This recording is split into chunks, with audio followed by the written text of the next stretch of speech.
Did you like my title? I did. It sounded sort of like a children's bedtime story. You know, the fascist and the swamp. Except it's a little nasty for kids, honestly. Here's what I'm talking about. We had this Obamacare repeal and replacement disaster that some are calling it. I mean, it never even made it for a vote. And so now, just so you know, the swamp is alive and well. It is deeper and wider than ever, and I'm telling you, it will suck into its vortex any living, moving, breathing thing it can. Don't get near it. It is Washington, D.C., and we see it proved with this whole Obamacare thing. You see, it didn't make it, and in real life, honestly, what happens in business or even personal life, you have an idea, it doesn't work.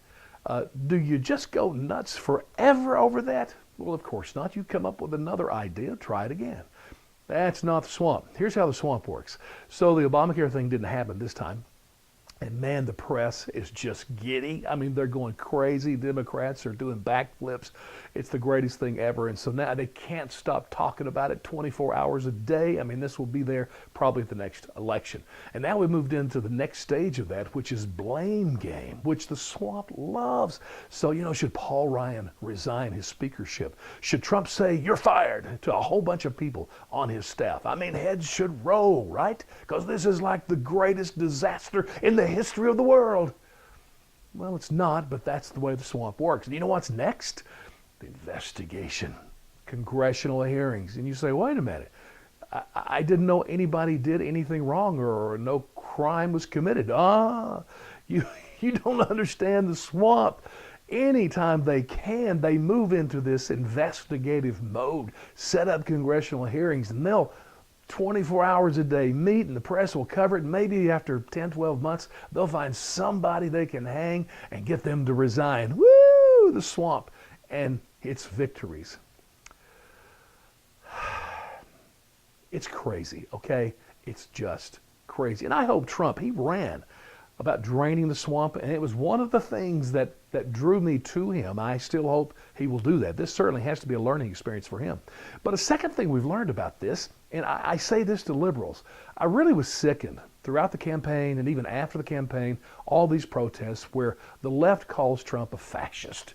They say he's like Hitler, you know, he's a Nazi, dictator, totalitarian, whatever word you want to use, but I've probably seen fascist more than any.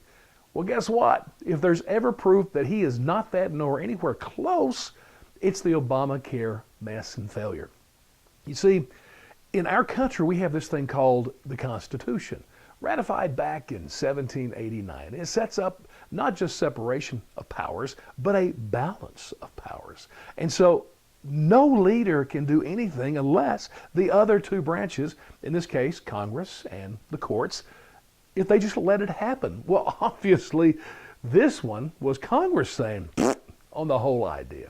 Now, honestly, I'm glad, because I think the bigger issues would have come if it had passed, because I didn't like it. It doesn't deal with the big issues I think need to be dealt with. So go back to the table, come up with something new, except that's the way it happens in real life.